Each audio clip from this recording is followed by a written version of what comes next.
All right, guys, welcome to another episode of 40 and Fit, where we take a deep dive into the mind of the male on the verge of a midlife crisis. All right, cool. My name is John Baruch. I am the host of this game show. To my right is our man, DC. Howdy, folks. I was going to give you some game show music, but I couldn't think of anything good. Couldn't do it. All the way to the left, we got our man. Say it. Mike Hogan. No, with your deep voice. Those are love people. Oh my God, that sounds so good for all. That was really good. If anybody just crashed their car or tripped over their feet while they were like at the gym. I know, the visionary of what that voice would be. Yeah, there were some other things I wanted to say, but I'm not. I know, it's very disappointing to go from the voice to the visual. So I have a voice and a face for radio. It makes sense. Cool. Our special guest today is Raphael? No, Raphael Cortez. Castro. Oh, my bad. I don't know why I got Cortez wrong. Castro is Cortez is his half brother on the Brazilian side. My bad. That's what it was. That's who I thought we were talking about. How you doing today? I'm doing good. Awesome. So why don't you just tell us a little about yourself first before we go into this, how you got into fitness and what you're doing right now. So I'm a sports chiropractor. I have a multidiscipline office up in Pearl River. So that's basically just means we have everything from massage, acupuncture, chiro, and we mostly just take care of healthy, fit individuals. But I got into fitness like over 20 years ago. I just wanted to be in the fitness realm. I was a personal trainer. Okay. Really didn't like that realm much, mostly because Dave was my boss and terrible. But, the loosest definition of that term. But it was a great stepping stone, but I didn't see myself being part of that training people thing. So I went to school. Training people thing. At the time. It's sad because we still did training people thing. No, in the sense of I liked training people, but the vast majority of people who have money didn't want to train the way I wanted to train them. Like I was looking for the person who wants to kill themselves and, change their life and become a monster or, really put foot to ass. And for the most part, it was people who were just like, I want to make excuses. And I didn't realize at the time, I was young. I was at New York Sports Club. This is not a serious training facility. So, I pushed that to the side. But I went to school, came out of school, and just wanted to deal with people on the other end that wanted to be active, were athletes, or just the weekend warrior, but needed a little help. They're getting injured, and they needed to know how to fix that injury so it doesn't come back and to make the most out of it. So that's really where I am right now. I take care of a lot of, don't hate me, but I take care of a tremendous amount of CrossFitters. No one hates. Still business, man. Yeah. But, that's a business where, those clients are trying to go pretty hard. They're competitive. So it is a nice market for me. Yeah. And, everyone else is just active. They're doing something. And I really appreciate that, especially as we are getting older. And there are people who are like, I don't care about age. I'm going to keep getting fitter or live a healthy lifestyle. So I'm just helping them kind of keep that going. Nice. All right, cool. How long have you had in your practice? So actually, this is like my 11th or 12th year in practice. Congratulations. Yeah. But as Dave will tell you, last year I actually bought the space that I'm in, and we completely redid it. So nice. Before it was like a chiropractor's office from the 1980s. It was horrible. It was just a terrible office, and I did what I could. But now we actually look like a natural sports facility. We actually have a squat rack in there, gym flooring, and everybody who works there is actually just sports-based. So there's, very rarely do we get grandma and grandma walking through the office. Have you seen your business go down with the whole COVID situation as well, like the fitness industry? So actually, we've actually had quite an increase, and I contribute that to everyone being stressed out. So it's either you're stressed out and you don't know what's happening and you're having different issues because of that, injuries and whatnot, or you're working from home. And I think the working from home was fine, but you're at your dining room table doing a Zoom call for 8 hours a day, and you're not used to that, and people's postures have gone to shit, and they're really feeling that. So I think that's one of the reasons why business has actually ticked up quite a bit with us, and that's actually what I've heard from most of my colleagues, the physical therapists and other chiropractors around the area, is that they're actually seeing more people because of all this. So. Wow. You didn't really have a break though, right? No, so the only month that really sucked was the initial shutdown. So mid-March to basically the end of April when the first 2 weeks, the only 2 weeks it was supposed to be. The original first 2 weeks. Yeah. We shut down. I would go into the office and I would see ER doctors and nurses and 80 first responders that were working overtime, like really going crazy. I never thought of that. So I was actually a little bit in the midst of this. Like every time I came home, my wife was like, strip naked in the garage and go straight to the shower. Like we were really. And you're like, we haven't done this in so long. Whatever you say, baby. So. At that point, like everyone was just scared, and then really at the end of when it became, May or June or whatever, everything just slingshotted the other way, where people were just like tired of being at home, or they're tired of hiding at home, and they're just like, I'll come to the office, I don't care. So just to get out. Yeah. So I mean, other than like spraying down everything for a few months like crazy, it really didn't change for us. Oh, all right, cool. That's good to know that. You guys were able to keep up. So as you know, right, there's a couple of things I wanted to get into, but as you know, this podcast is usually focused towards guys in the late 30s going into the early 50s going through a little midlife crisis, right? So it's one of those things that we are always trying to touch upon and trying to understand, because I've always had the question that everyone else is going through the same thing I am, right? We're all in our 40s, early 40s at this point, between the three of us, and we've all had our questions about our lives and where we're going and stuff like that. Have you ever felt some sort of weird, at this point in your life, as an entrepreneur, have you been going through, have you ever felt something along the lines of what a midlife crisis would be? Not so much in the point of buying a Corvette, as most movies would actually portray, but depression and just regret or stuff like that. Because that's what I was going through. I still feel like some of it is still there. And I'm always wondering how other people view it, especially since you come from the medical world. And do you see it? Oh, definitely. I mean, I'm very lucky in the sense of I had a small version of that. And that was basically right before COVID, before I actually took over my office.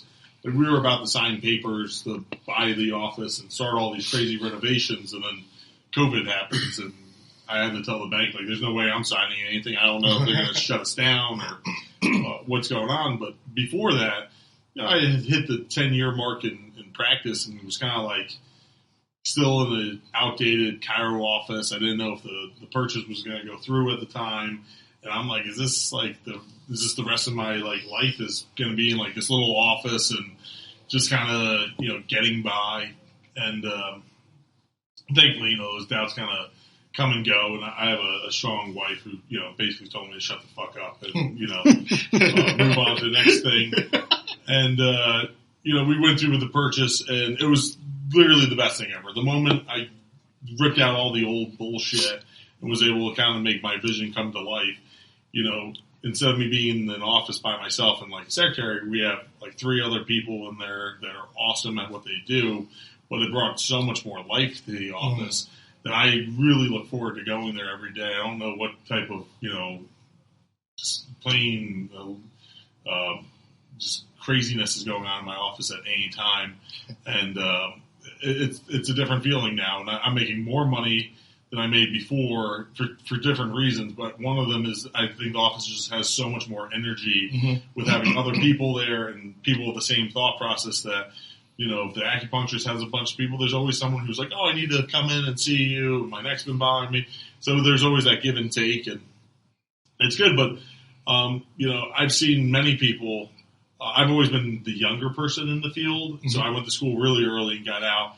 And I've seen my friends all kind of go through the same rut, and everybody does. If you're stuck in anything for long enough, it's going to get a little played out. And medicine is no different. I mean, if anything, medicine's probably fucking worse, because I made the joke today that someone was paying something and I was like, oh yeah, like they're like, my copay went up $5, and I'm like, yeah, it took 10 years for it to go up $5, but they don't pay us anymore. Like in 10 years they never bump what the insurance is paying us anymore. Wow. And that's why you see a lot of people in medicine kind of being like, I gotta go away from certain insurance companies because you just can't afford that. Right. Like, especially we're living here. It's Rockland County, and being like everything costs a fortune.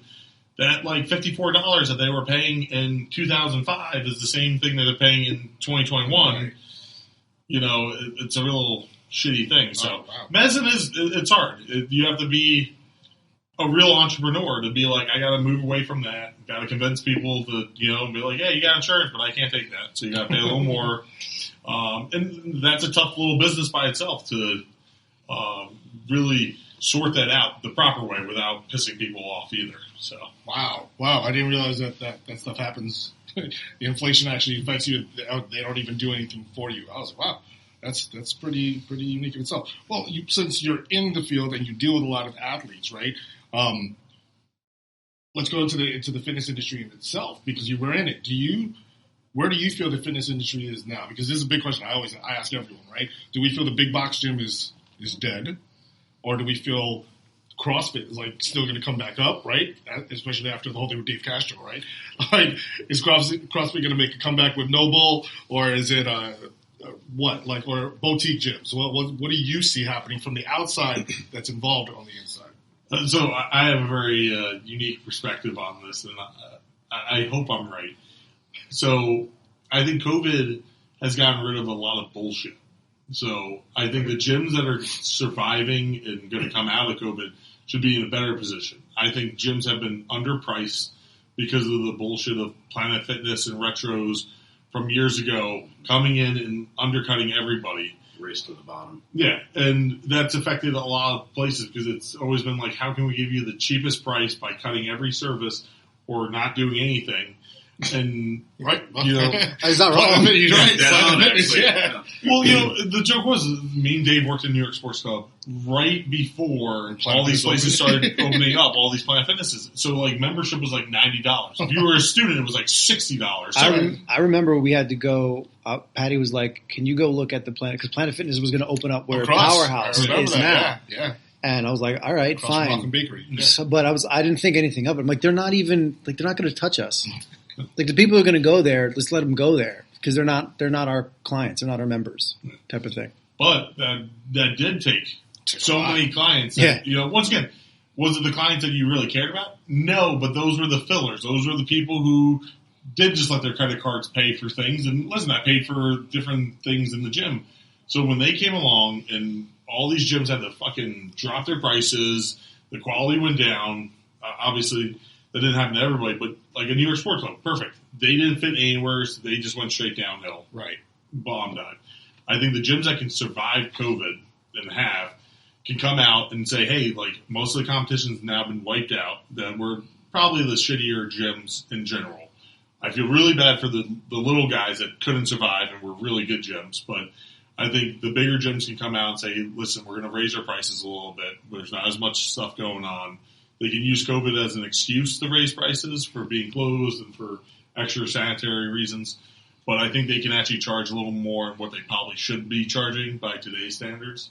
But I think the boutique gym that can survive will do even better because for a little while, I think people, even big corporations, are going to be scared to invest in bigger gyms, particularly in areas like this where maybe the governors go a little crazy and say, well, let's just shut everything for 6 months. Right. Like I said, it makes sense. If I was going to be a big-time investor and I said I was going to invest in something, are you going to come to New York and be like, oh, gyms, you guys got shut down for 6 months? Probably not. But if you're the boutique gym that, is running a CrossFit style, now a few of your competitors are knocked out, you're offering great service, there's not too many people, well, now you can probably ask for a little better of that premium dollar. So I think it might have left people in a better position when everything's said and done, but it's a terrible way to get there. Yeah. No, that's great. I like hearing that from you, being the outside, but someone that was on the inside, from the outside, that's still active. Because a lot of people don't get that part. We do believe that it's the quality of the service, and we do deserve a higher dollar value, right? Just because we're putting out something that people are looking for, right? And it's been to our experience that the mask is killing us at this point, and just everyone arguing about the vaccine, right? Some people that don't want the vaccine. Some people want the vaccine. Someone wants everyone to have the vaccine. I've heard it go back and forth. It's crazy. I've seen people on the, on the cardio arguing with each other because one person didn't have a mask on or pulled it down so they could breathe. God forbid they could breathe. You suck in that CO2 while you're running, buddy. It's been crazy. Go ahead. It's a really difficult thing because, like, when you look at it, and don't get me wrong, I'm not trying to present myself as anything more than, your simple hometime little chiropractor here, but you look at some of the real research out there on these things, and it's like, if you're in an enclosed space, you're basically fucked. If you're breathing everyone's air, they just did a new study, and it was like, if 600 feet isn't enough distance indoors right. with air stagnation, all that stuff. But at the same point that we've been tracking every gym goer since they reopened gyms, and literally gyms have like no spread whatsoever. Right. And that might be because other studies, especially out of Europe, are saying that, people who do exercise regularly, have a higher immunity to these things, or at least a resistance to it, I'm sorry. And that even if you get it, you're less likely to get a more severe version of it. Because once again, exercise makes you healthy. And these are things we should be doing. But the guys making the decisions obviously don't really give a shit about that. Right. And, I mean, it's a shame because, no one wants to exercise with that mask on. I don't think any politician who's ever said, the mask in a gym is a good idea has ever gone to a gym. Because it's just terrible. Like, you can't do anything. And listen, I'm doing powerlifting stuff. I can get through with anything. I don't know how people are training for marathons on a treadmill wearing a mask. Like, that's unbelievable to me. But it's crazy. I don't know what's really going to happen. Oh, yeah. I mean, I was just talking to Mike about it earlier today about, if you're vaccinated now, you can walk around without a mask. Well, it depends on what state you're in. Right. Well, yeah, that too. Connecticut and Wednesday, it's going to be okay. Here, it's not going to be okay until next month. New York, but it's so weird because on the 19th, right, we're supposed to be at full capacity. As long as you can still distance, which doesn't make any sense. It doesn't make any sense. It's like, what? None of these rules have made sense. Right. Yeah. And so gyms are closed, Bottle King was open. Yes. Explain that to me. Just start pressing heavy cases in the stock room. Yeah, there you go. But the sad part is, if you look at anything, as a business, as an entrepreneur, the fact that they limited these like restaurants to 25%, what business do you know that's running on a 25% profit that they're going to get by? And this is, you're literally asking people to stab themselves, but keep working. You're good.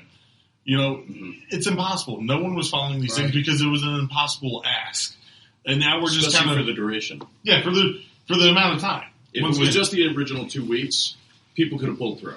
But the amount, what it turned into, it was ridiculous. And now I think because of that too, there's so much trepidation with everything that people are said like, no, it's not going to be 2 weeks. It's not going to be a month. Someone was just in the office today and we're talking about Cuomo talking about the mask and, he's always talking about, follow the science. We're following the science. Well, now the CDC, the science guys say, hey, this is good. And he's like, well, New York we're going to hold off. We're too good for that. It's just getting very tiring at this point. And I feel for everybody. I know too many people who own restaurants and guys who have lost their gyms and their CrossFits, and it's a terrible thing because of something that they can't control. Yeah. I just don't understand why the government didn't subsidize any of this stuff. They knew that they have to cut these companies off, all these private owners, and be like, all right, man, you can't work, you can't earn a living, but you still got to pay your bills. Yeah. It's like, well, you screwed it. you didn't figure out how to help us out. Why not just, instead of giving everyone $7,000, like just help out all the businesses so they can all get back. That's what I said. I didn't need the money. Yeah, I'll be honest with you. More for people than the government did. Right. With his Barstool Fund for the restaurants. No, it's true. So I have a question for you, gentlemen. Sure. Through this whole thing, what is your perspective on Attila's Gym and Belmar? You want to go first?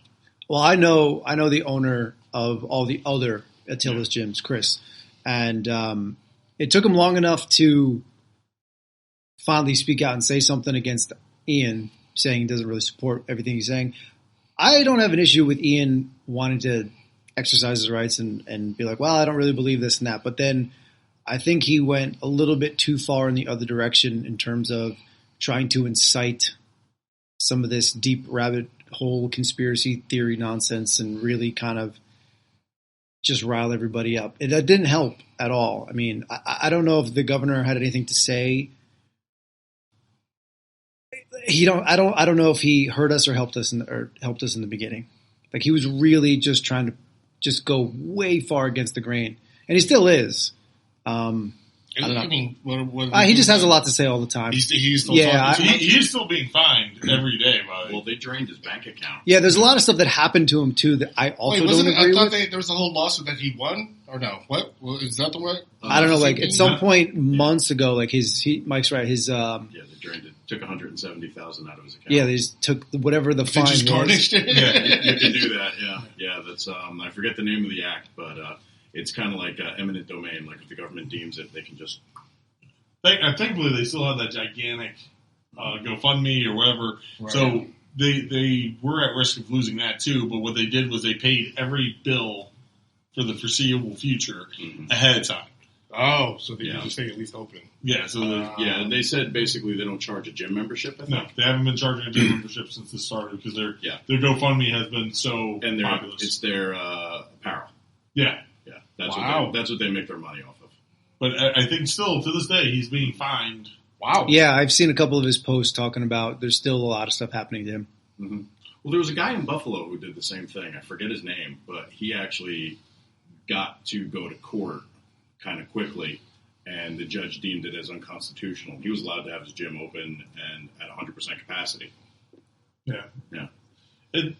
My main issue with it, and I liked what he was doing, midway through when I kind of realized that he had this whole thing, is just someone said, it is our constitutional right to seek prosper and to run a business. And I really do have an issue with government coming in there, just because of the slippery slope that it leads to, of someone being like, hey, listen, I choose to have my business open. I'll try to do whatever restrictions or guidelines you set forth, but that everybody has a right to try to feed their family and earn a living and everything. And I think that's where he was trying to go. I think, like Dave said, he's gone down the rabbit hole. I've seen an episode where he's gone to Home Depot and he's arguing, wearing the mask. And, listen, I think most of those guys running those stores, they don't care. They're just trying to do their job. They don't care about anything. But your own business, can you open that gym? Can you follow the restrictions? That's the only thing that really matters, right. But being asked just to shut down and, for what reason? I mean, after the first 2 weeks, it became real obvious. Nothing was going to open back up for a long time. I think he took the proper step of saying, listen, I'm going to do my thing and whatever. I just can't believe how much New Jersey has fought him tooth and nail for everything. And, once again, right now, I mean, he's tracking everything. They haven't had an outbreak of COVID. To strip his business license, to fine him $15,000 or something a day. It's a little ridiculous. And it does seem like Murphy kind of has it out for him, but. Well, I think he turned it into a pissing contest, unfortunately, because I knew there were from the beginning, right? There were gyms up here doing kind of the same thing. Like, they would let some of the members in through the back door. No one said anything. Yeah. Shauna told me. Mike? I forget which. I forget which gym it was. Through the front door. It was probably all those cops came in. I think it was probably Iron. I'll just throw it out. Doesn't matter at this point. I think it was Iron Culture. Let some of their close members in or whatever. But this guy wasn't blowing it out over social media and making us think about it. He was just trying to do what he needed to do. Yeah. I think if Smith had decided to kind of do the same thing and not call a press conference and fucking wave the saber every time he wanted to say something, it might have been a little bit different for everybody involved. I think he started with really good intentions. I think he was the one who basically he wanted to be the guy who started the movement. Yeah. Like, hey, we're going to do this. Everyone follows suit. What's Murphy going to do? Fine us all? Which he probably would. He'd be tax money.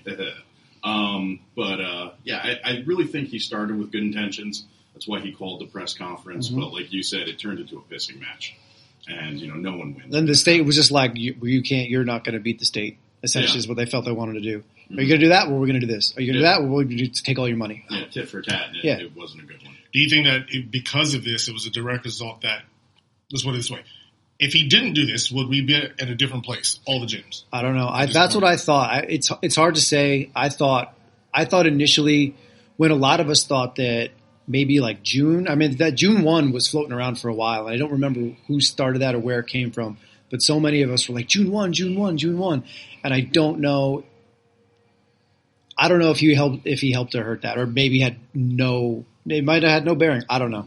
Well, all I remember, though, is being from the New York side, when Governor Cuomo was like, oh, there's 4 phases, and everyone's like, oh, gyms are opening the 4th phase. I completely forgot about these phases. Well, I feel like I heard all the phases too, but every town, every state was in like, well, we're in phase 3.78 for just the schools, but everything else is like in phase 2. And I'm like, I don't know who's making this shit up. Everyone thought gyms were opening phase 4. And then it was a week before phase 4 was opening. And they're like, oh no, gyms aren't opening. Well, by the way, there's no more phases. And everyone's like, what the fuck is happening then? And then Cuomo was like, arbitrary, we're going to just open up, a month later, August, whatever. But Murphy didn't open up gyms right away with the same thing. He tended to have an extra week or 2. Yeah. And some people were just he's holding off just to kind of hit Attilas a little bit more on that. Yeah. I don't know if that's true or not, but it was a little weird that New Jersey held out for an extra week or so. It was definitely weird because I was working with Orange Theory at the time. Well, I mean, we were on furlough. And they were opening up small boutique studios what's it called? The Bar Method was opening up, and also one of the Pilates, Club Pilates. They were opening up, but Orange Theory couldn't open up because apparently they're 2 separate type of companies. But I was like, I don't get it. They're still a small group. One's just very specific. And they were saying, the government was literally saying that we weren't allowed to open up, but everyone else was allowed to open up. So I remember when Orange Theory was like, no, we're the same as Club Pilates, and our owners literally changed the zoning or whatever. No, they literally sent a letter to the governor's office and said, we are the same as Club Pilates. We're going to open on this date until we hear otherwise from you, right? And then all of a sudden, we're getting ready to open up.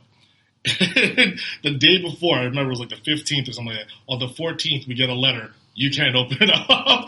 After we hired back the entire staff and put everyone back on payroll. We were all training to go back. I was like, wow. This was July?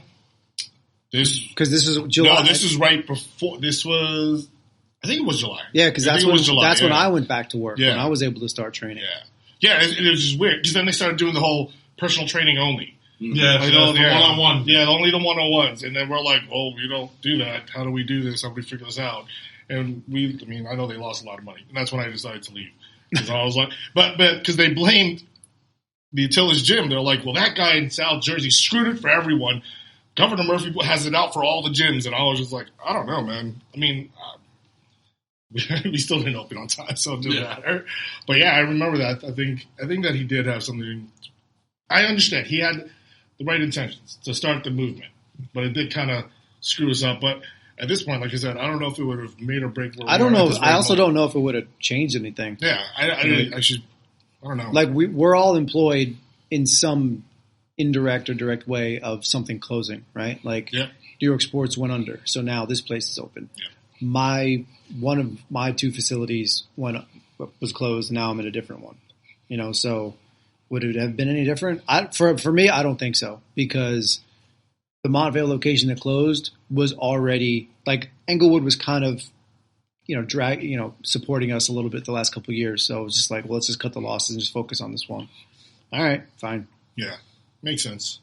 So Mike found a new place. Yeah. That's because there was no space, even though he was training the entire time. No judgment. He broke the rules. That's cool. I think we all did to a certain degree. I wanted to be able to pay my rent, so I broke a couple rules. Okay, good. Hey, that's just what we did. So, but we're going back to our own fitness lifestyle. So let's take a deep dive into your fitness lifestyle. How'd you get into powerlifting, and why'd you pick that specific? Just because you're strong as hell, or what? Looks like he's got a frame for it. Yeah, I feel like, how'd you figure this part out? I think it was a little more of a common story. Like, I started off being a teenager. Well, actually, wait, I'm going to interrupt. So, for anybody who has not seen Raphael, how tall are you? 6 foot, And how much do you weigh right now? 335. Fucking shit.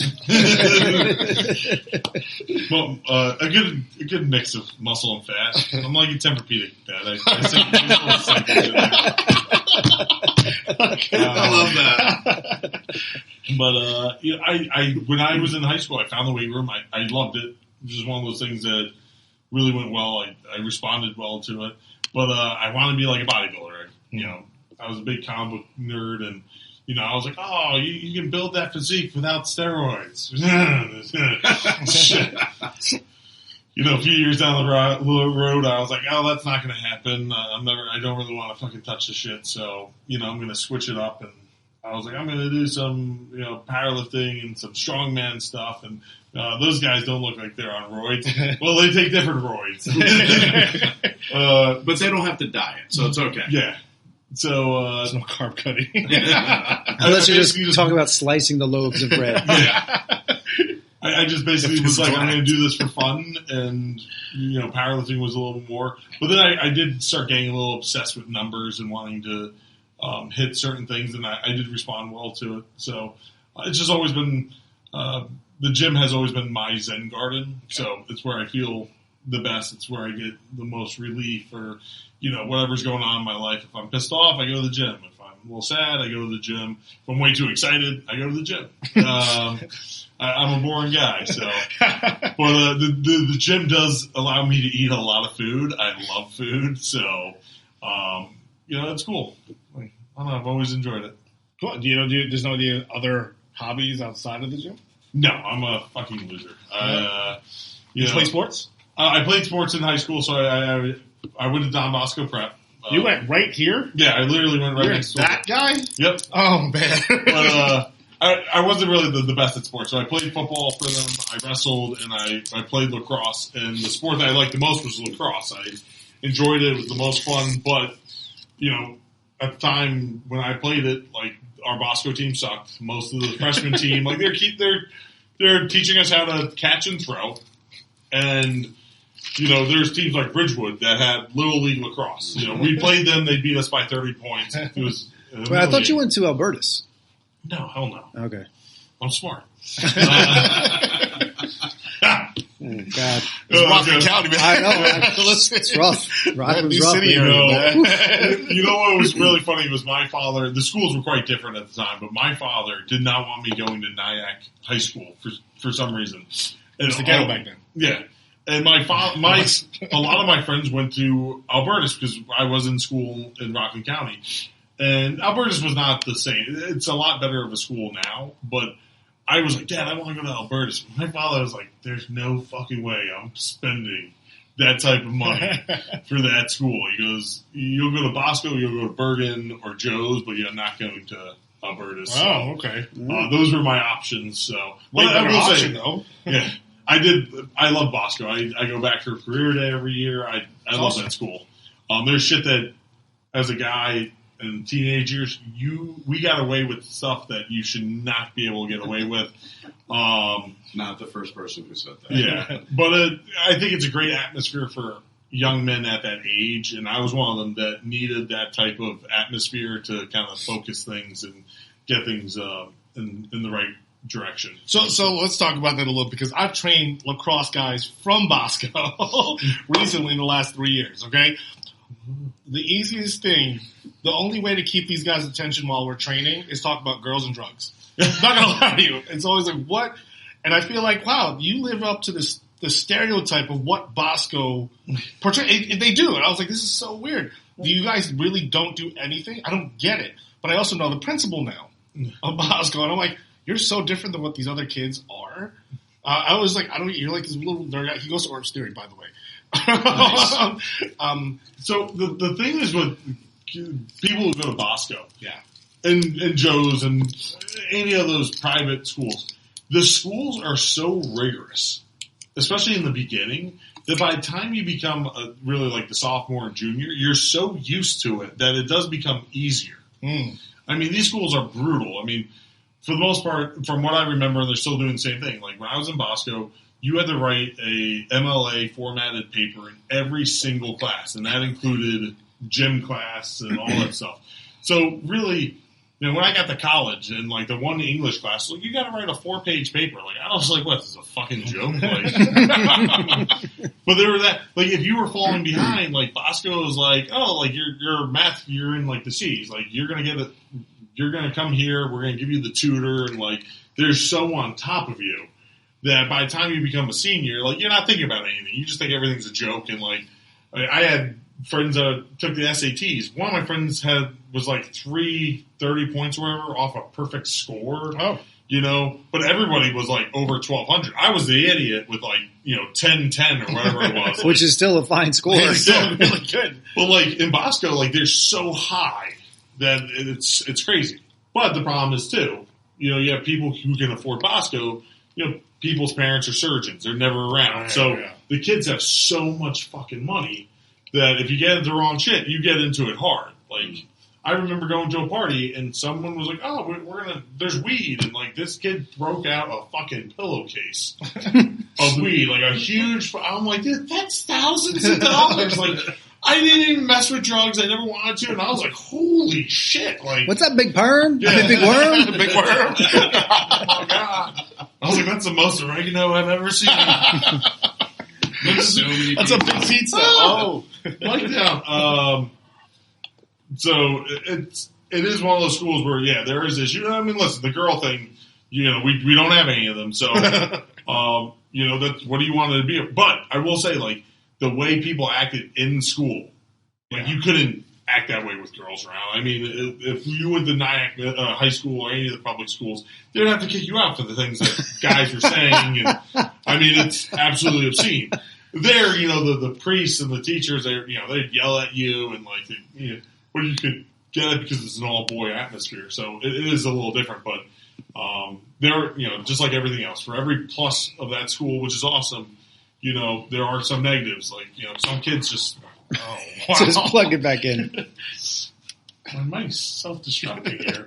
Can we hear him? Yeah. Okay. But for every plus, there's minuses, and like I said, I still think those schools are still amazing because listen, there's drug issues in every school, big time stuff. But Bosco, there's just kids with such outrageous money, that they can really become insane. But I would still, like, I'm having a son in August, and I really do hope that he is able to go to like Bosco when he's older. I think that would be an amazing thing. So, oh, okay, no, it's unique in that the things that we see. I didn't go to Bosco. I actually grew up in Spring Valley. So yeah, I can tell. I was in the wrong place. My rooms are missing from my car. Yep, rims on your car. Not anymore. Not anymore. Being here in Ramsey, we deal with a lot of the Bosco kids still, right? And it's amazing how, and I hate to say it, the disrespect they have for the facility in itself, because it's like. And it goes back to it gives them this image. You mean right? when they're here, the disrespect for being here? Here in this facility Really? itself. Yeah. Because I was going to say my guys are good. It's different. Probably because when they're around. you're the difference, probably. Right. Oh, yeah, because I'll slap them. Right. And that's something that Cliff always says is like, listen, can we get Mike to come over to Ramsey and deal with the guys there? Because they've destroyed our turf. They've destroyed, they leave the weights everywhere. They yell back at the staff. They refuse to wear masks. And we're constantly going back and forth with these kids. And I'm just like, and it's always been like, and I've been here for 22 years, right? Going back and forth with this one facility. Since 98. I started here in 98. And I'm like, I remember these kids, same uniforms, of course, right? And I'm just like, well, they haven't changed. And they have this image. You just completely portrayed something completely different. I'm like, I don't really believe that for some reason. But if you're seeing, I guess you turned out the way you did, right? And there's a couple, hopefully. Yeah. I don't know. No, there's always good kids. There's always bad kids. And listen, I went to school with this kid, super rich kid, like, had a brand new Navigator as like his first car, just completely blew out. And the kid used to sit at the end of the lunch line, as you're going through paying for your lunch. They're like begging for your quarters. Let me get that quarter. Let me get you the quarter. We've all seen that kid. You're like, dude, you're literally like one of the richest kids in the school. get the fuck away from me. But, that was just a kid that was always in this shit. And, he probably would be the kid that would leave everything around. He was the entitled prick. It's the same thing I had this conversation with my wife once. She's not from the area, and she really loves Ridgewood. Mm-hmm. She's like, Ridgewood's a beautiful town, which it is. It's fucking gorgeous, the restaurants. But I was like, I would never want to move to Ridgewood and raise kids from an early age there. And she was like, that's weird. Why? I'm like, because all the kids I went to school with that were from Ridgewood, this kid was a pompous jackass. Right. Because, believe it or not, like, people are like, oh, there's a rich and a poor side of Ridgewood. I'm like, no, there's not. There's only Ridgewood's the poor side of Ridgewood is Glen Rock.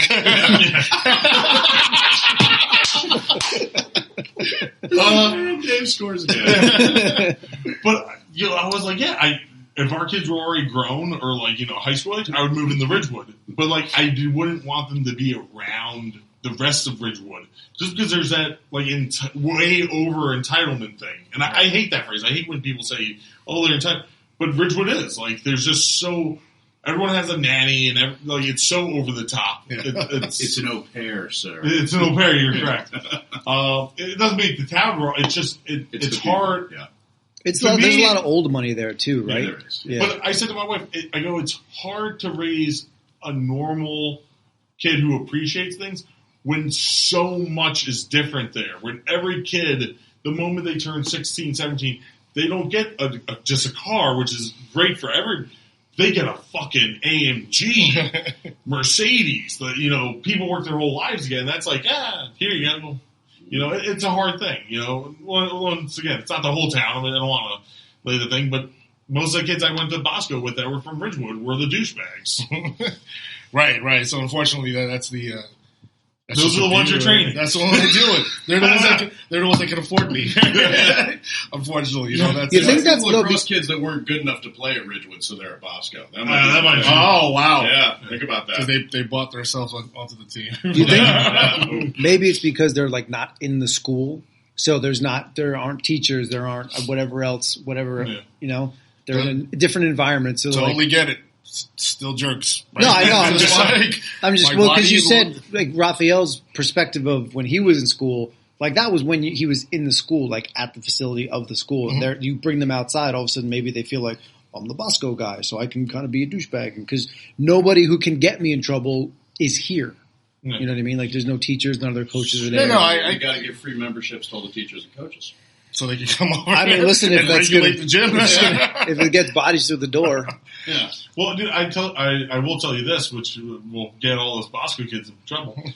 If you called up the principal or anything, and you told him, hey, like this kid Eric over here, he's really giving a lot of attitude to people. They will address it. Like they don't let that shit fly. Really? Yeah, they're good. Outside of, it doesn't matter if you're inside or outside of Bosco. You're misbehaving as a Bosco student. They will address it if they find John's out furiously writing down on a yellow notepad. We have the calling all teachers. We've even addressed their parents. And their parents are just like, boys will be boys. Oh, they just do this. And I'm like, man, like. Send them a bill. Yeah, no. Boys will, I hate change things. I hate you that. You can't really do that. You can do anything you want. It wouldn't affect anything. Boys will be boys. People would be like, what is this? And just rip it up. I mean, I would. Are you kidding me? I was like, that's stupid. Hope they're a little less savvy. That's all. What's the jury duty stuff? You gotta hope they're just going to go $1,000. We can't even use a collections agency for membership. You realize that, right? There's no because there's no social security number. We have nothing to collect on. Yeah. So it's technically driver's license. Can't you can call as many people as you want. It still doesn't work.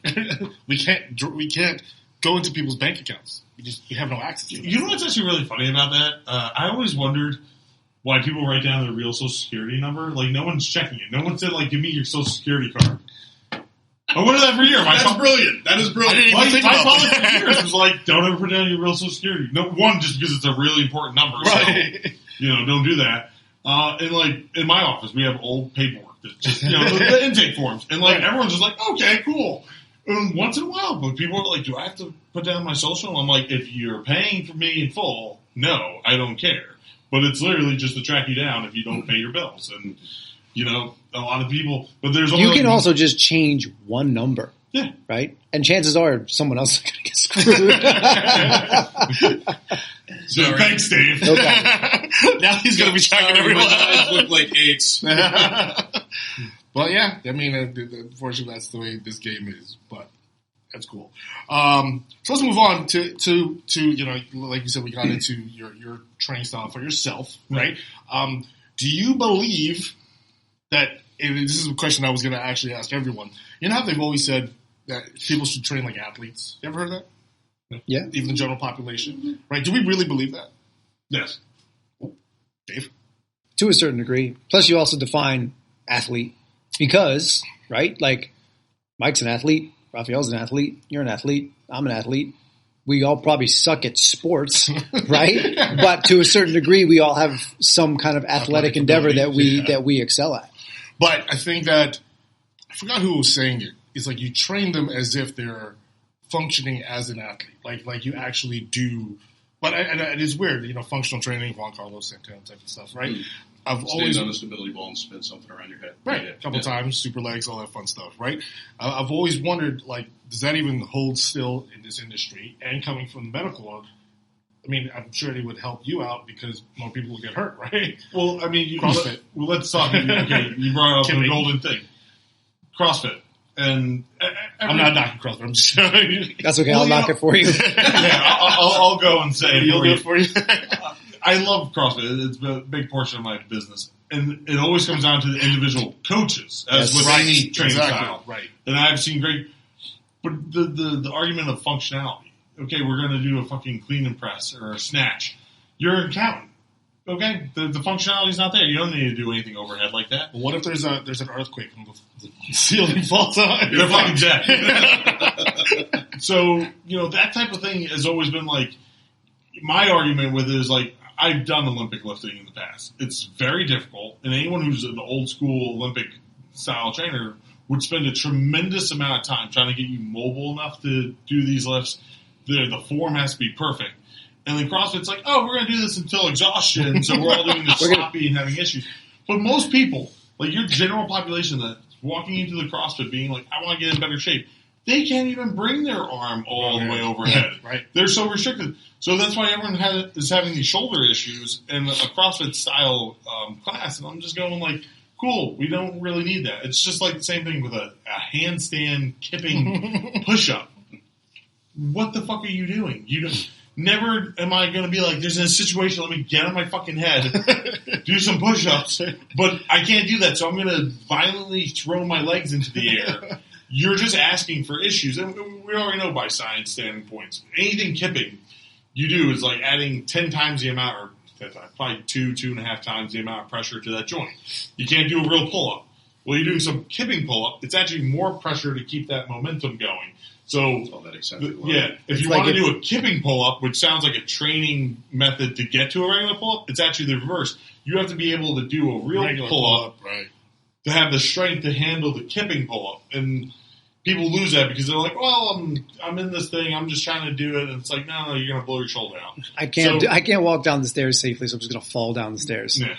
But getting back to where this is going, the normal person, life is a contact sport. No matter how you want to look at it, if you sit around doing nothing but paperwork all day, you're an accountant.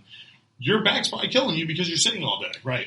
But that's going to affect the way you can work, because if you're having severe back pain during tax season, you can't see all your clients. You can't sit down and do the work that you need to do.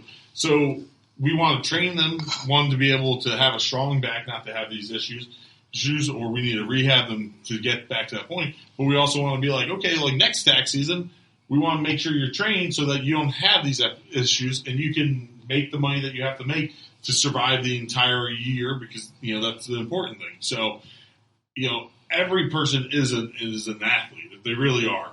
It's just to what level. Not everybody has to go insane, but everybody needs something. If you're strong, the stronger you get, the more that just benefits your function, whatever your function is. So you don't have to do anything outlandish or crazy. You can just get stronger, and chances are your function will improve.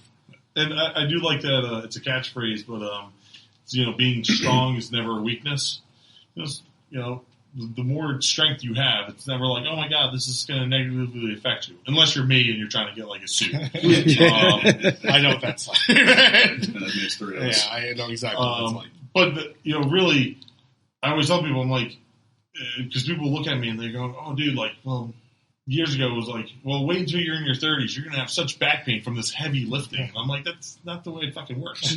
Because now I'm here and I'm like, I still don't have that issue.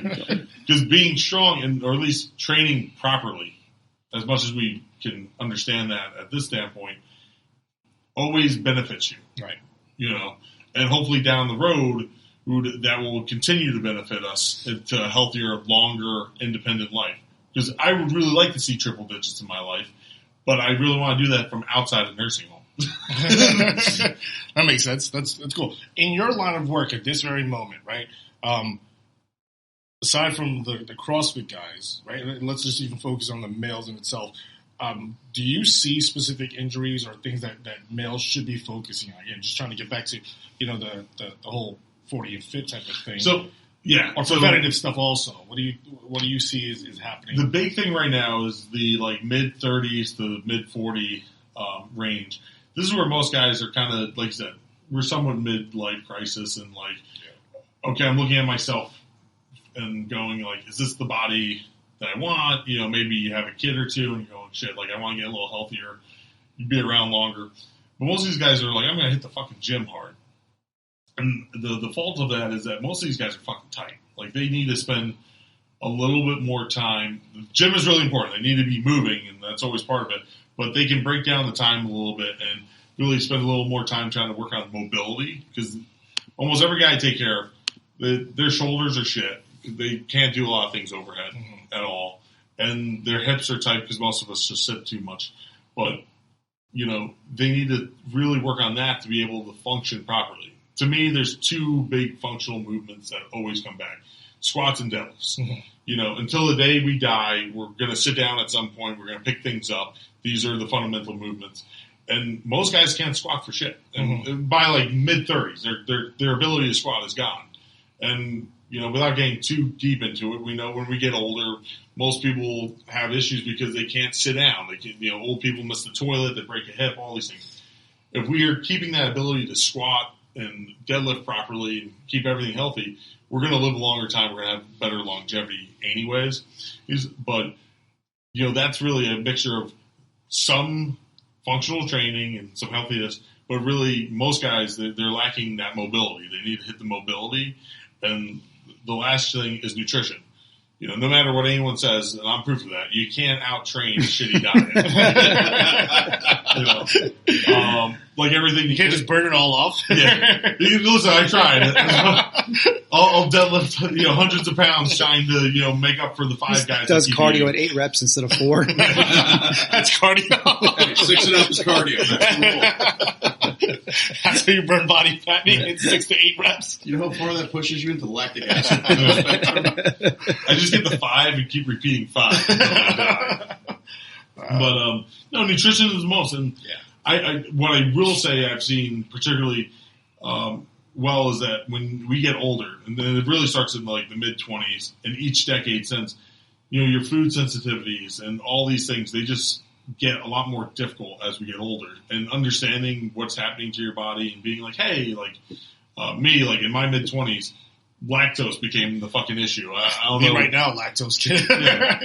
And I know if I really stay away from most of it, I feel great. I have no issues. If I eat too much of it, I'm like, oh man, my joints are starting to hurt. And I know probably for the rest of my life, I really have to be careful with that. That's something big. People ignore all these things or they drink too much and everything, and then trying to recapture all that later on is so much harder. But being able to really listen to your body and say, hey, I know I have some dietary issues. Let me go talk to a nutritionist or really get that under control. The sooner you do that, the easier everything else becomes. Because there's just people who come to the office and they're just, everything hurts them. I'm like, you're 40 years old. Nothing should hurt you. When you get to 80, 90, like an old car that has 300,000 miles, there's going to be issues. But being 40 is what, having 100,000 miles on a car? Right. There's miles on there, but that's not a lot. Like, this car should run for quite some time. And people are in agony, and it's nutrition. And that's the thing that I think people just ignore. They're just like, oh, this must be 40, being in agony. And I'm like, no. Yeah, there's a lot of acceptance, and you've said this almost every episode. It's like, what makes us different? Even if none of us are like in top mega like pinnacle elite athlete shape, like except for you, Dave. No, not even. It's my sister. It's my sister's shirt. Bicep vein from over there. It's my sister's shirt. But it's like, what keeps us going? Like, where's that drop off? Is it because people don't know? Like you said, some of the nutrition stuff is super, super simple, but like the average guy doesn't know. But why is that? Again, the question is, why don't we know? Like, what is it that keeps happening to us? I realized. So for me, I'll even say it. Like, the kids were one thing. All of a sudden, my life is no longer my life. It's theirs. I got 4 kids. So, oh my God, you really are from Spring Valley. Wow. He really threw that out there. That's, wow. This is serious. We're going to have to censor this. Wow. That was a low cut it. Cut that shit. Somehow that left hand got under the table and came up from the sewer pipes. Oh, man. I didn't forget what I was going to talk about now. Nutrition. You have 4 kids, 5th one coming. No. No, I'm done because I'm old because I am in the 40s. But yeah, no, that's again. I not that I lost myself, but I kind of lost myself. Right? I'm like, it's no longer about me. I don't have the time to do my own thing. Well, even today, day off meant doing kid stuff, getting them back to school, figuring out how to get them vaccinated so they could go back to school, get them out the house, right? Type of thing, and it all becomes, and that all takes time. Where I kind of want it to be about myself sometimes. And everyone, I do believe it. I say it when it's weird because I don't want to say it. When I pitch personal training to mothers, I pitch it. I pitch it like, hey, you just had a kid.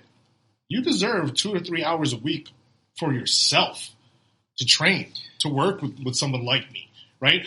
I don't take my own advice. So why don't we do that, right? And maybe it's just me. You're 100% right, though. There's a couple of high-level women that I follow on Instagram. They're either PhDs or exercise physiologists, and some of them who've just had kids say the same thing. They're like, I know this isn't popular public opinion, but I still have a life. Like, I still need to take care of myself before it gets out of control. Like, it's like you have to set aside whatever it is. If it's personal training, if it's some kind of activity, even if you meditate, whatever it is, you do need your own level of self-care in order to not lose yourself in the baby. Right. Because I think that's what everyone expects you to do. Your life isn't yours anymore. Like, everything is that. Yeah, but like, you have a life too. Yours just doesn't end. And again, that might be unpopular opinion, but if we want to have less people going through that 30s and 40s like health decline, I think they need to understand that better. Yeah, and not feel judged by other people if they want to do their own thing. You 100%, like, just my own point of view. I feel guilty. Yeah. I 100% feel guilty not being able to cater to my kids when I have 5 free minutes.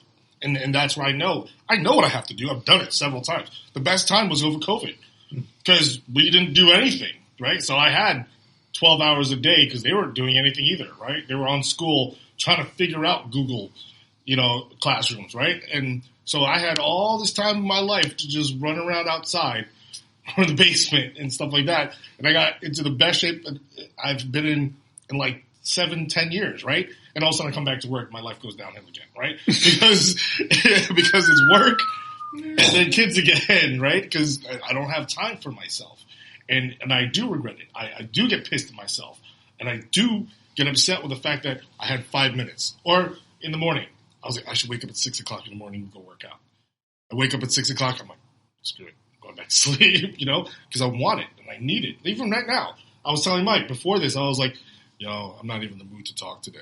But when you got here, I was like, all right, cool, I'm in. That's what happens. Pretty awesome. You are. You're pretty cool. I got you. Even though you're kind of rude about the Spring Valley thing, but whatever. You can do away with that one. We'll cut that shit out. But cut that. Cliff's not here. Low key salty. Yeah. But yeah, it's weird.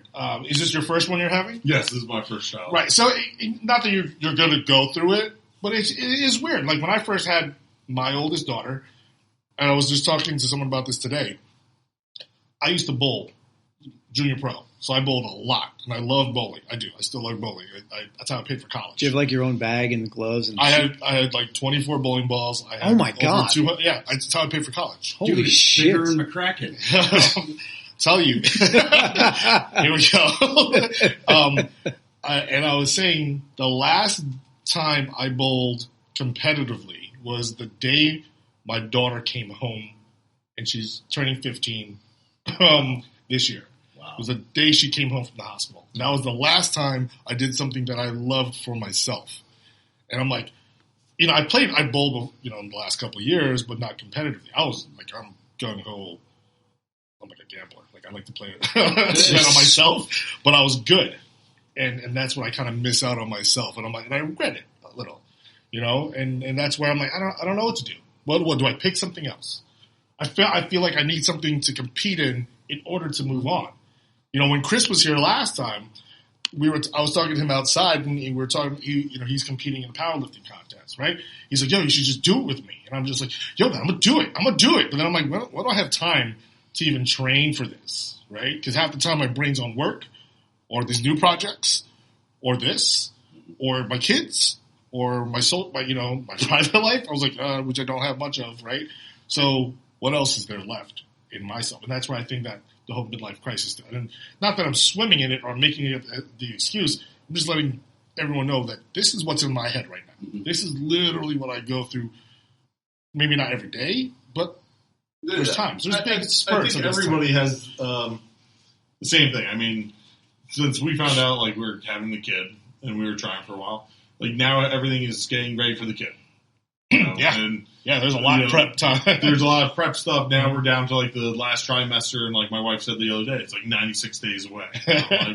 I'm like, cool. Are we going to do this for the next 95 days? pretty much. But it is a little weird because like you're thinking, and you hear from every person, they're like, "Oh, dude, you don't even fucking know." I'm like, a baby. And they're just like, you fucking wait. Like, it's coming. Which is cool. I mean, I've always been a homebody, so other than the gym, like, I've been like, listen, I know I can't disappear to the gym like I have been, but there's also a reason I built a gym in my office, so I can kind of get something in. And I think that's where people think, like, it has to be the whole thing. Like, oh my God, I can't go to the gym for 2 hours anymore. Wherever, I can't go. Doing a little something for yourself. Maybe, like you said, I told my wife, like, I can't go for the hour I want, but maybe at the end of my workday, you know what? I got 20 minutes before I have to actually leave the office. I can hit bench and my deadlift or whatever, get something in, because you know what? You do need that 20 minutes for you, no matter what. It's like that stupid thing on the plane. Like, you can't help someone else in an emergency if you don't help yourself first. And if you're not keeping yourself sane, especially at this age, it's like, dude, we're all here for the long run. This is hopefully not the midpoint. This is, a little before. Like, if you're not sane at this point and doing what you need to, it's going to be a rough, 40, 50, 60 years. Yeah, I already feel like it's rough. But, I mean, it's not as bad as, again, I didn't go out and buy anything. I didn't spend money. I'm not splurging. Yes, you did. Look at the stuff we're using. Dave made me do it. I bought the cheap stuff. Remember, we got the cheap stuff, and he's like, "Do some." I don't know how. That's been Dave his whole fucking life. I can't wear regular sneakers. I need the right sneakers. Then he starts posting it on Instagram. I'm like, dude, you got like $300 sneakers on. What are you walking on them for? Because I got to make room for the next pair. I don't know. Wheezies? Well, these are, but he's a little wheezy. They're unauthorized. They're not the actual real ones. I want to try them because I would never pay with these. Where did you actually buy them? From some guy in China who's got the fake factory running. Oh shoot! Yeah. All right. I'm not keeping some kids in mind. I'm not above that. No. I don't know. I don't know how valid my point of view is because I don't have kids, even though I've dated people with kids. But I think at some point too, people forget that kids are always watching, and sometimes you think it's not like setting an example, but you want to show them like what living a healthy lifestyle looks like. I think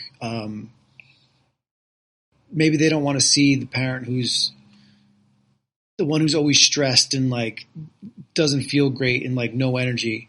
Like I think a lot of kids get used to that, but if they see like making some decisions and setting those boundaries of like, this is my time. Like you're my kid. We're going to do some stuff, but like mommy or daddy, like, we need to do our thing. Yeah. And I'm taking the shit. Get out of the bathroom. even that, but I think also too, it sets the boundaries for the kids. I think healthy boundaries are always good.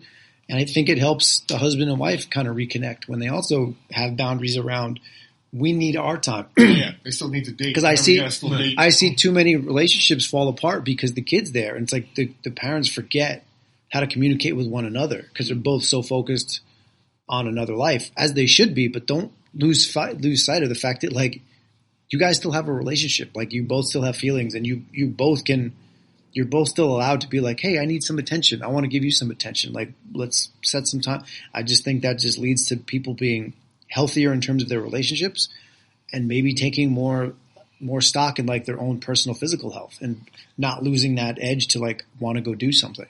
Yeah, no, it definitely, I hate to say it's easier said than done. It totally is. Right? But it's like, yeah, I thought about it. Think about it every day. But it's like you lose time in just trying to act on it. Yeah. It's just really hard. Go ahead, I'm sorry.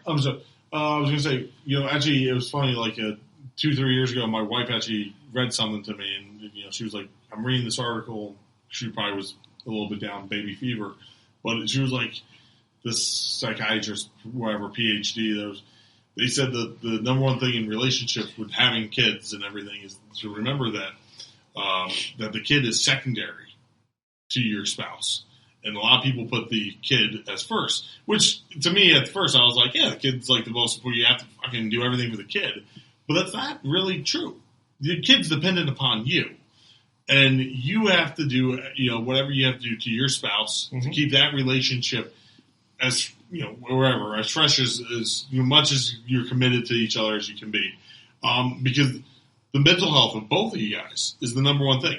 If you're both happy and healthy and, then the kid's going to be happy and healthy. But if you're putting all your energy into the kid, number one, kids will, you have 4 kids. Their energy's never ending. Nope. They're going to run circles around you. And, really, kids will do whatever they want.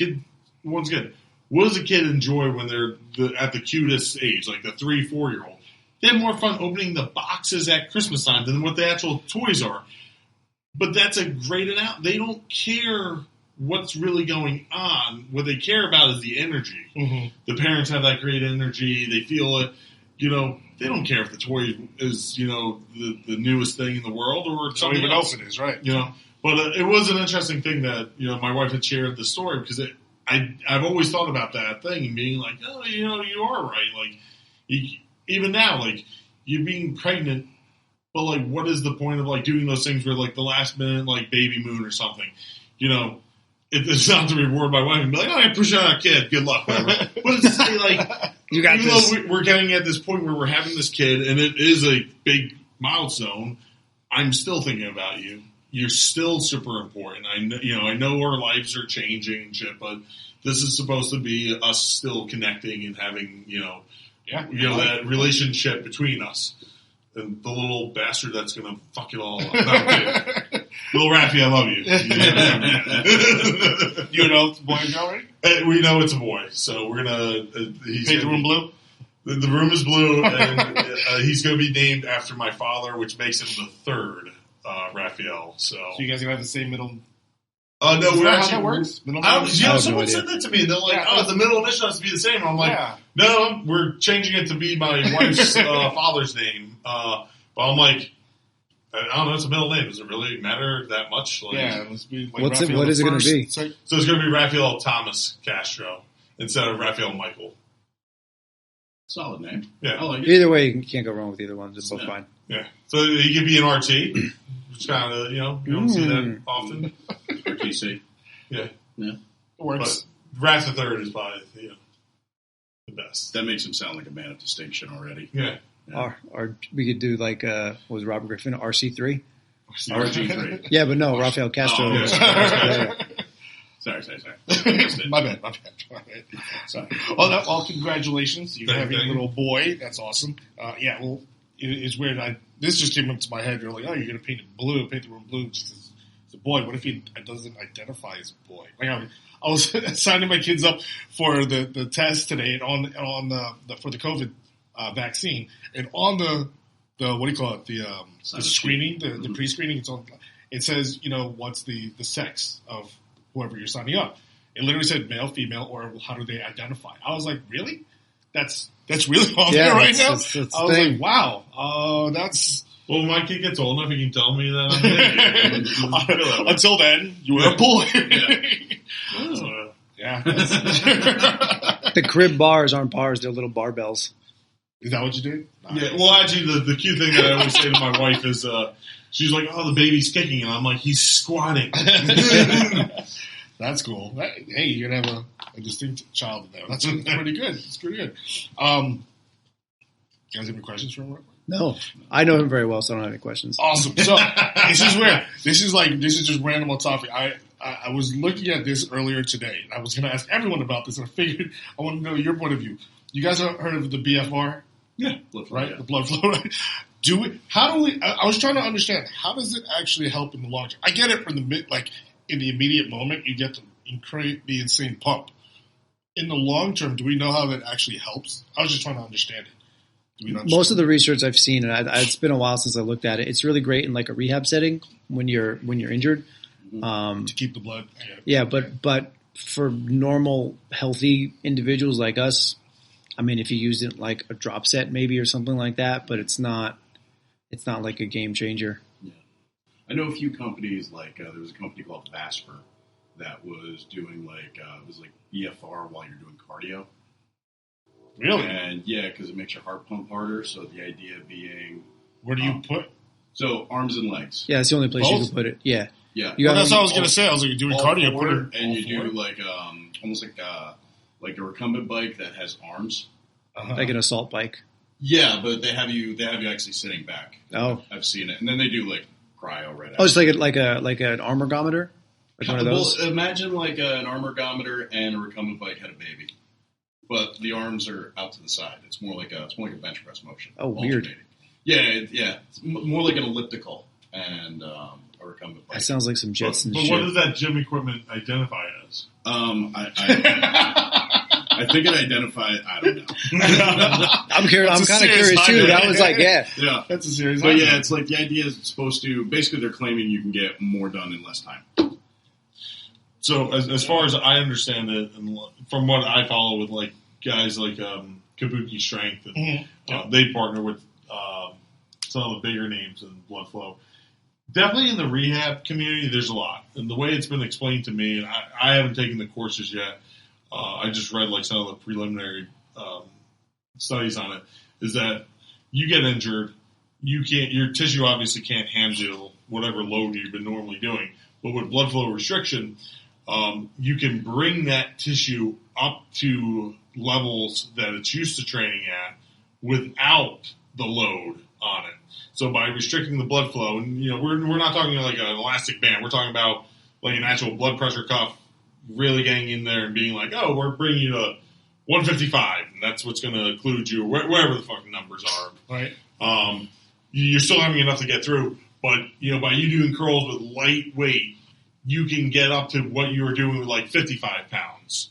Mm. So instead of you having the weight to get through your rehab and starting 3 steps back, what this is saying is like, hey, we might be able to keep you right where you were so that when you're ready for rehab and PT and everything, we can basically start where you were and you're not going to lose as much. It has to work a little harder because it's like you don't have as much oxygen getting to the muscle. Right, yeah. And then just the buildup of some of the byproduct metabolites when you're done. It doesn't flush out as quick either. Yeah. Well, that's what I was wondering is as soon as you deflate the cuff, the blood just flows back again. And I'm just like, yeah, but that's what you want because now you're flooding it with like nutrient-rich blood. Right, and I figured that, and I was like, I don't, people like you said, everyone said it's more of a rehab thing, which made more sense because I remember when I had my ACL reconstruction, I had the whole leg thing with the circulating, whatever.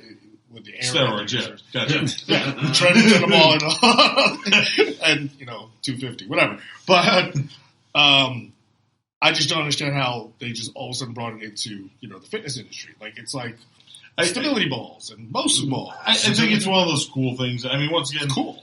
Like the Kabuki guys have been doing some stuff with it with some high-end elite training. Once again, I don't think that really correlates to the normal population. I think you take an elite powerlifter or even a football player and you're like, we're going to do this and it's going to make you slightly better. Cool. For the normal person, overkill because just the blood pressure cuffs and all that stuff, it's $500-$600 for a decent system just to even start off. For what, a little thing over the top? That's not what most people need. Yeah, what are you trying to do? Like, get your trash to the curb like 3 seconds faster than the next guy? You can throw it from 5 steps back. Yeah. But, like, still an improvement, man. He's still progressing. Yeah. But, like, if we talk like something like powerlifting where we have deload weeks and things to recover, maybe adding some blood pressure cuff stuff and not having to stress all the tissue that crazy. Hey, listen, that's a crazy concept that I would definitely be interested in, and it's very intriguing to me. But right now, it's still very early on. And okay. I wouldn't really trust anything in the fitness industry of like hooking up regular people. I'd just be like, oh yeah, like you can just do regular stuff, man. You can buy this stuff on Amazon, man. Yeah. Well, it's like you can buy cupping stuff now. Right. Like, do we really want everyone doing that? You can watch it on YouTube now. Yeah. Come on, man. That works. But you know what's funny about that? Like, the fact that I teach continuing ed credits and all that, we always have people and they're always like, yeah, but this is cupping. The darker the mark, the better. And bigger the hickey. Yeah, and I'm always like, yeah, but I can put a vacuum on my fucking arm, and I'm going to have a big fucking hickey. That doesn't mean that it's good. You know what's better? More isn't always better. Better is better. Yeah. And that applies to everything. Just because we can do something doesn't mean that you should or it's going to be better. You know what? Most people are like, oh, they're looking at this going like, I need to do BFR. And it's like, no, bitch, you need to do like 3 to 4 years of just solid training. And you'll be you'll be a beast. And then maybe you look into that. And it's just ridiculous. Yeah, that's kind of like when I get people who tell me they had a great workout because they're so sore. Oh, yeah. From the workout. And I'm like, I got a phenomenal workout. It takes no time. I hit you in the knees with a baseball bat. You'll be very sore. Weeks. You'll love it. Only got to do it once. Yeah, I have clients. I was talking to my client this morning. She was like, I'm soprano not presses. She's not sore anymore. She's not sore after the workouts. I'm like, it's because you're recovering better. I'm like, trust me, we've increased everything. It's because you're conditioned. Right. And I was like, you have to understand that part, right? And it's hard talking. I get tired of talking to clients now. That's why I don't want to do it as much. I can't stand these conversations where girls say they don't want to bulk up. I'm like, you're doing body weight right now. I also tell them too when girls say this, they're like, okay, how many guys are in this gym? And I'm like, oh, I was like, how many of them are big? None of them. How many do you think want to be big? All of them? Yeah, so what makes you fucking think you figured it out? I always thought that was like the most fucking insulting thing someone could say. Hey, Dave, you look good, but I don't want to get bulky like you. I'm like, bitch, what, you thought this happened overnight? I've spent the better part of 20 years trying to look like this. Yeah, that's one of those things that, I still hear. Like, girls are like, doing bands. I'm like, you got a pink band, you're doing a row, and you're like, oh my god, I feel like getting big. You're not getting big instantly. I'm like, that's not how it works. No. And again, these are the people. I'm just done talking. You recover. So just throw the 25s on the leg press. Don't go any heavier. It's all about the reps. Right. That's all. I literally just go 1 minute. Just keep going until you're done. After 1 minute. That's why I like the girls I train. Well, I always say female athletes are the best to train because they get it. Yeah. They get it. They don't complain. They're better than they work harder than the male basketball players or football players. I'll tell you that much. Yeah. I will tell you, I've been heavily impressed. Just every time I go to the gym, when I go to the gym, I see more of these boys, and I'm particularly saying boys, because they hang out. They're on their phones constantly, and they do the half reps, the bitch weights, everything. Just the tip reps. But these girls, and I'm talking about like high school age girls that are squatting to death. They get it. They're pushing, they're turning red on the squat rep. I'm like, damn, I need to work harder because some of these girls are fucking killing it. Yeah.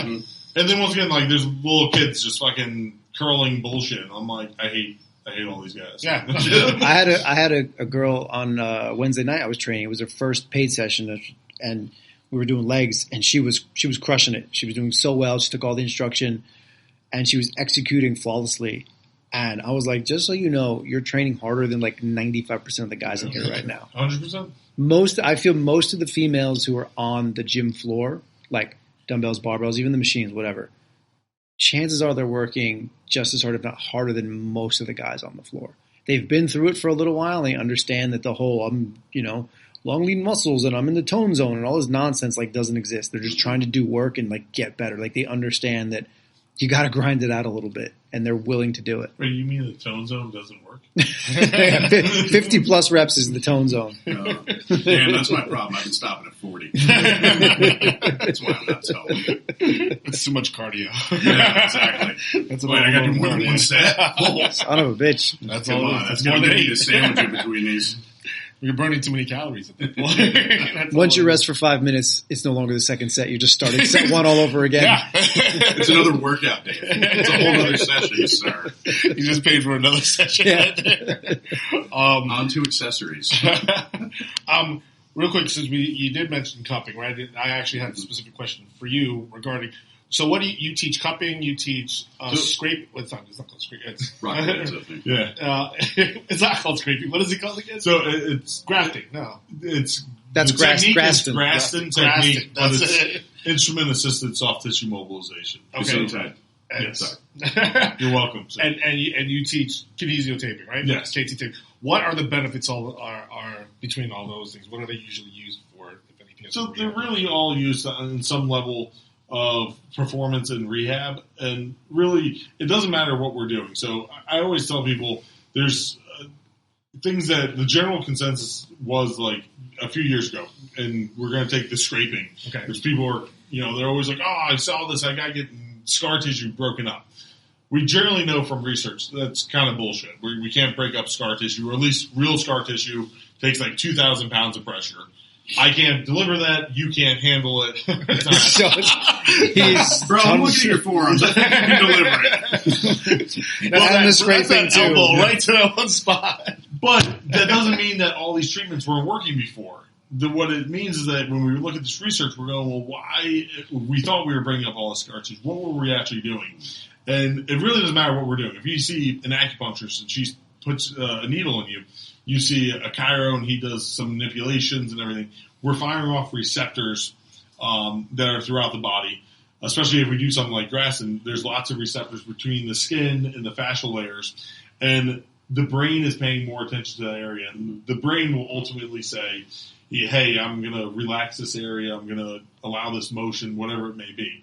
Because when we have things like injuries, the more injuries we have or the worse the injury, the more our brain has an issue interpreting what's going on in that injured site.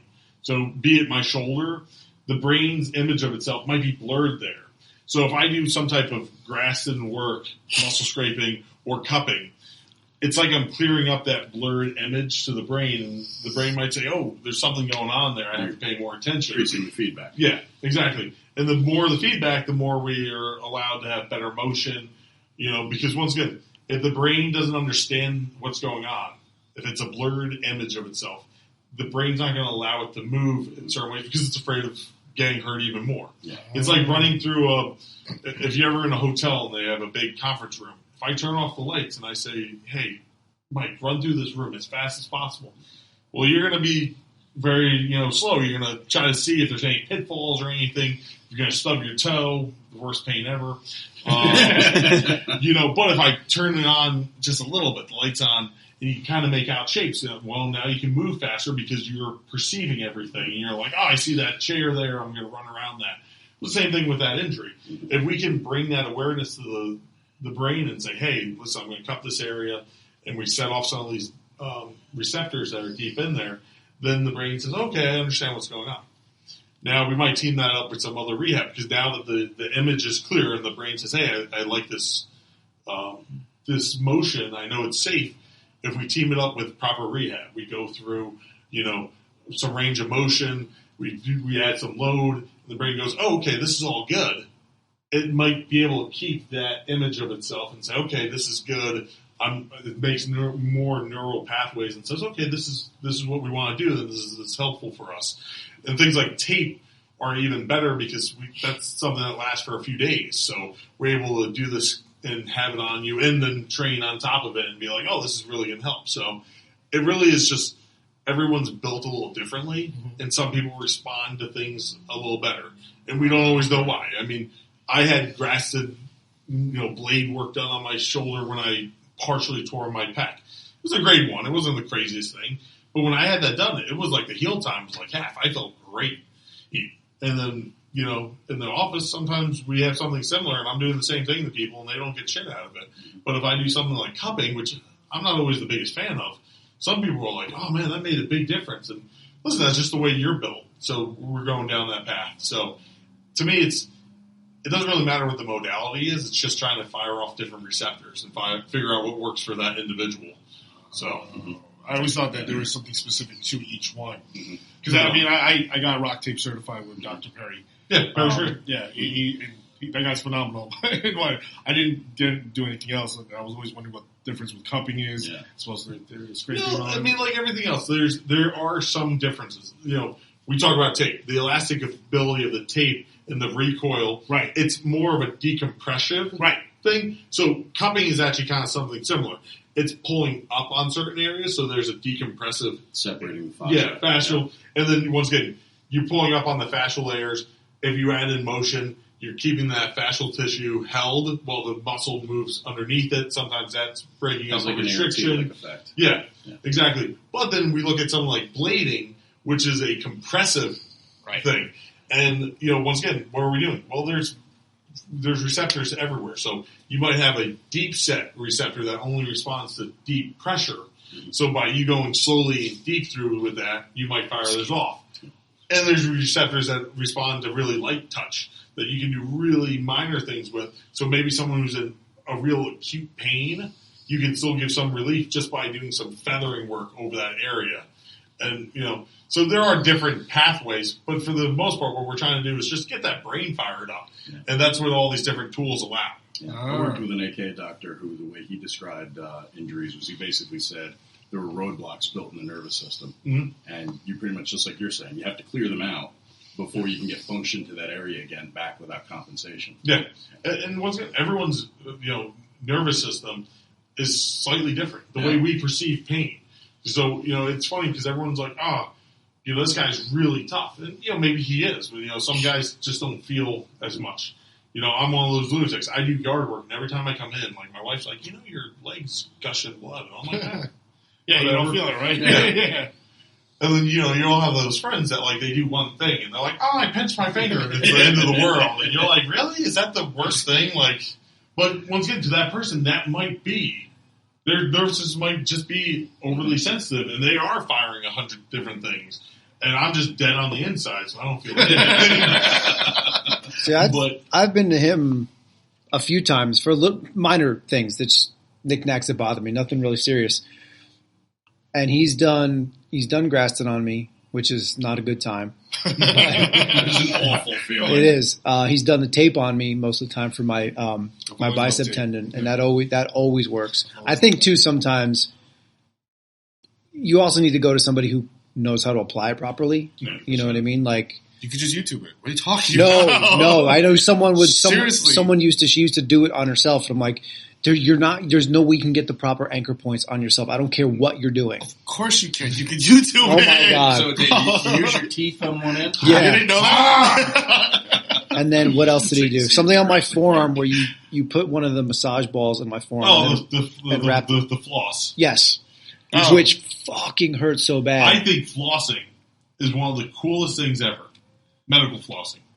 It's the latex bands that are elastic. They're compressive. They are amazing. And because there hasn't been some Olympic moment like cupping or elastic tape, no one gives a shit about them. And I've done more flossing in my office with little nagging injuries, forearm strains and calf injuries. And more people have been like, oh my God, that's crazy, the change that you can get. And people are like, I've never heard of this before. I'm like, well, there's no Olympic moment for you for it, but flossing is an awesome. Yeah, he had me do push-ups with it on my forearm, and I hated every second of it. But I knew, like, I could feel it. But I've never gone in with a preconceived notion of like, oh, let's try this, let's try this. Like, one, every time I've gone to him, I feel like he's learned more shit. So it's like, I'm just going to let him do what he does. And two, it also helps when you have someone coming in who has like a working knowledge of the body and be like, well, this is what's hurting and I think it might be this. So like, let's look at that. I think that probably helps him a lot instead of people just being like, well, this hurts. What were you doing? I don't know. I just woke up and it hurt. Yeah. I get that part. You know, the one funny thing too is that I always make the little thing when I take care of athletes. But one of the reasons I like taking care of athletes is because they have a body awareness. Mm-hmm.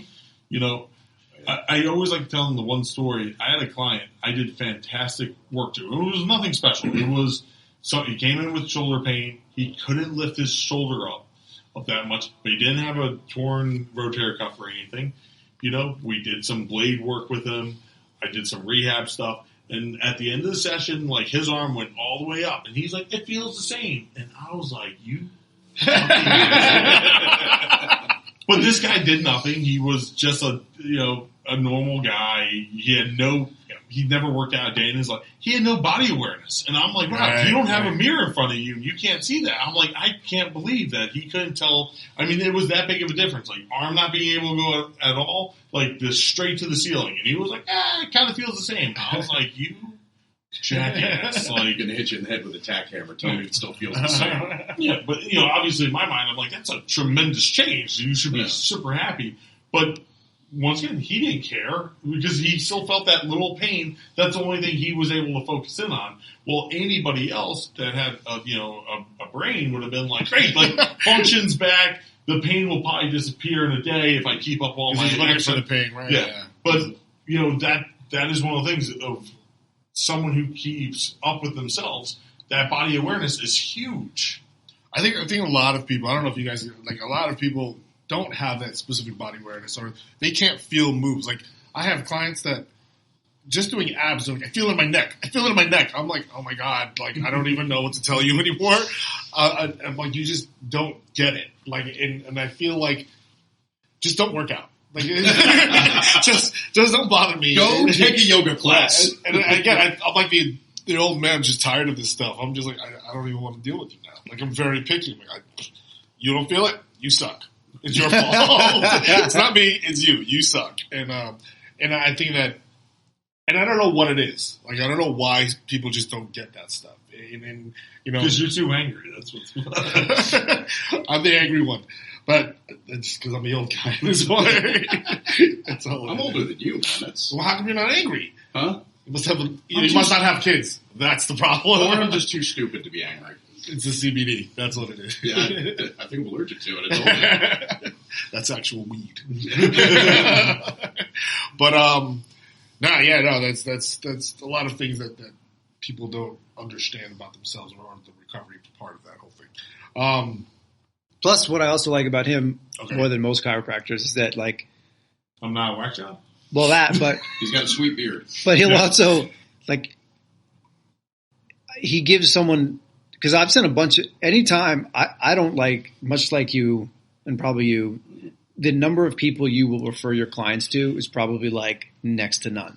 Right. So when most people say they want a chiropractor or someone they can work with, he's the only person I've really ever recommended, period, for this type of stuff. Oh, Natty's getting up there too. Natty's great. But he's also, he's like far away, his places. But he's going to be on the podcast in a couple of weeks. I hope you have subtitles. Oh my God. That one's for you, man. Fuck. That's so good though. I love that. But like, he doesn't just send you out of the office. Like, all right, I'll see you again in like next week. He's like, no, I'd rather not see you again. Do all this stuff I'm going to outline for you, and you shouldn't have to see me again. Right. You're actually addressing the situation. Yeah. Right. Well, the thing is that's going to change, and it is changing. Dude, in the next, 10 years, insurance is going to go bye-bye, or at least in the sense of physical medicine and, injuries and stuff. You're not going to have a copay. Your deductibles are going to be so high, everything's going to be cash. Only the people who are really delivering good service are going to be able to survive, because everything's going to be cash. It's going to be like, oh, you walk through the door, $90 a session. So you're going to be like, hey, I'm either getting better or I'm not. So this old school model, and this works for everybody. If you're a fan of chiro or you're going to PT, like the 3 times a week, that was based on reimbursements. You're paying $5. You didn't give a shit. Okay, I'll come back here. I like your little massage. Right. It was all good. Now it's like, $90 a session? Like, okay, bro, you better be getting the results because between the kids and everything else, like, I don't have that much money. And, people want, no one, if you're an active individual, you're going to the gym taking all this, unless you really come over a severe injury, you shouldn't require all that much care to get back there. And that's where I always tell people, I'm like, I want to be more of a coach and be like, yeah, do these things, watch out for that, you should be good. Something comes up, I'll see you in a few months, but like, take care of yourself.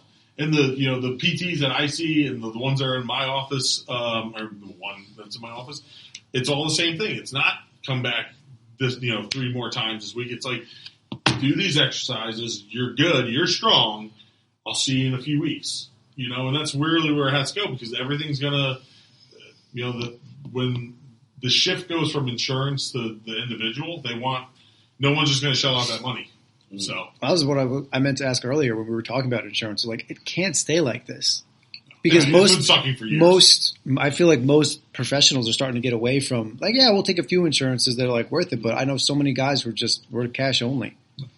But I know they're probably also worth it. My mom used to work for a bunch of orthopedics that did not par with insurance. Really? Yeah.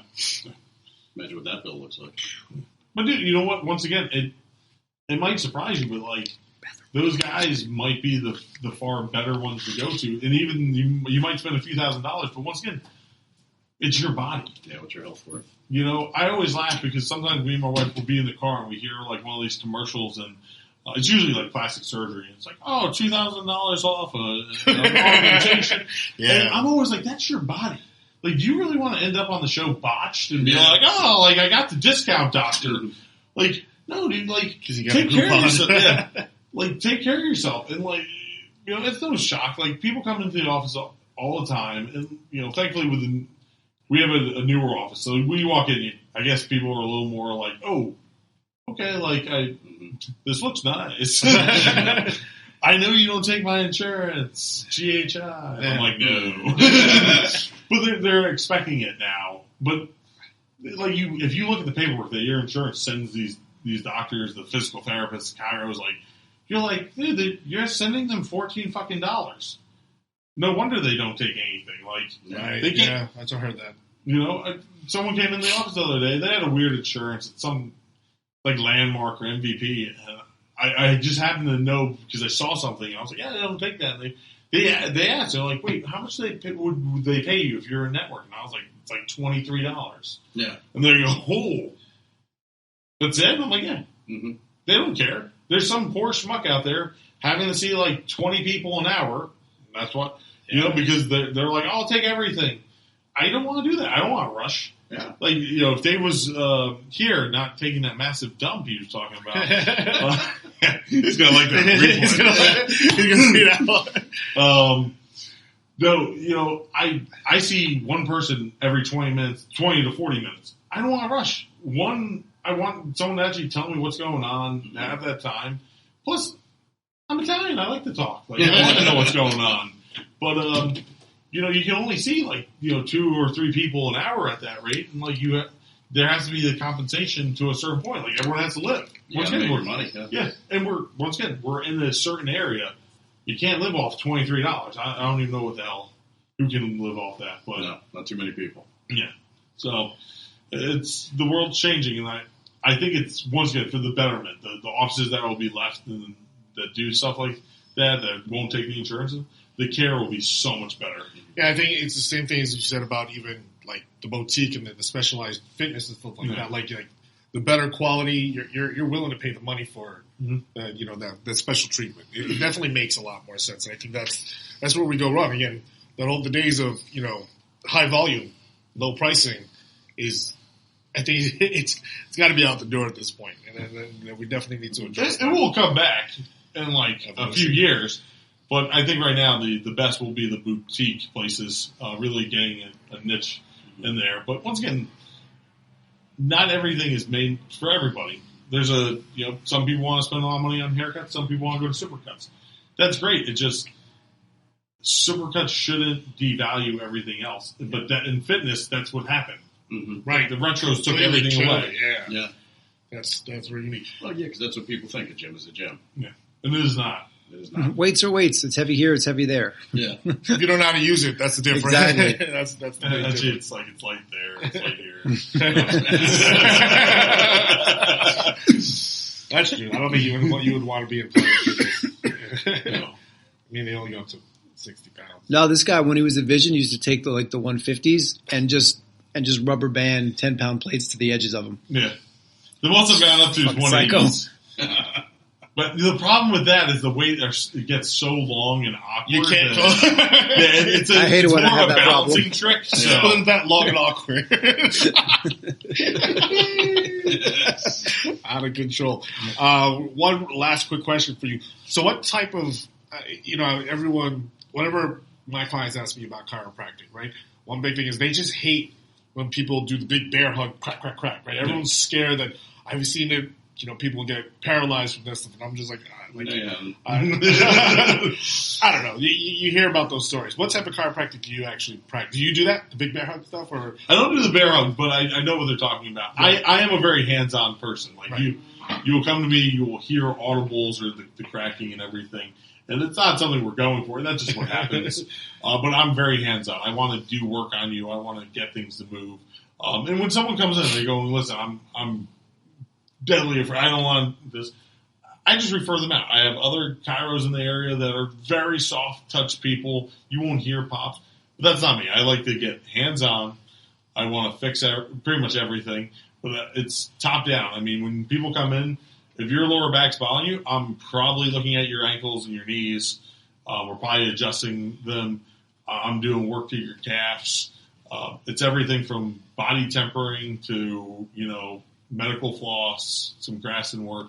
It really just depends on what the client needs. And, it's hard to say, like, in one little package what you do to everybody. But, it's if you're an athlete or you're just that active individual, I'm probably the person that's going to treat you like that and try to get you better. And if I don't know how, I'll send you out somewhere. Cool. You guys have much more? No. If I do, I'd take this sucker another, keep going. Fortunately, I got to do a hard stop myself at this point because I got some other stuff going on. But if we have nothing else, real quick, why don't you let everyone know what you got going on, where your business is, website, how they can get in touch with you. Okay. So once again, it's Raphael Castro. I'm known as the Lifting Doc. That's both on my Instagram, my webpage, so theliftingdoc.com. But if anyone contacts me through Instagram, I always respond to my DMs. We always have a bunch of things. So I teach for Rock Tape. I have a seminar coming up soon. I don't even know when this is getting posted, so it might be tomorrow. This will be up tomorrow, yeah. Well, so it'll be the upcoming weekend in Pearl River. Do you still have openings? But yeah, we have a few openings. Huh. Yeah, I don't know. Yeah, I don't know how many, but with COVID restrictions, I think there's only 2 or 3. Yeah, they won't know. Yeah. They won't know. I'll bring 7 people. But I'm all over the place, so even if you're not close here, I mean, I'm flying to Alabama next month for a course and whatnot, so I get around. But I just like helping people. So, if there's anything interesting or you just want to share a funny meme with me, please reach out. Love the meme games. Awesome. So, with that being said, we are going to come to a close, and good night. Say good night, everyone. Later, folks. Good night, everyone. Thanks a lot. Goodbye.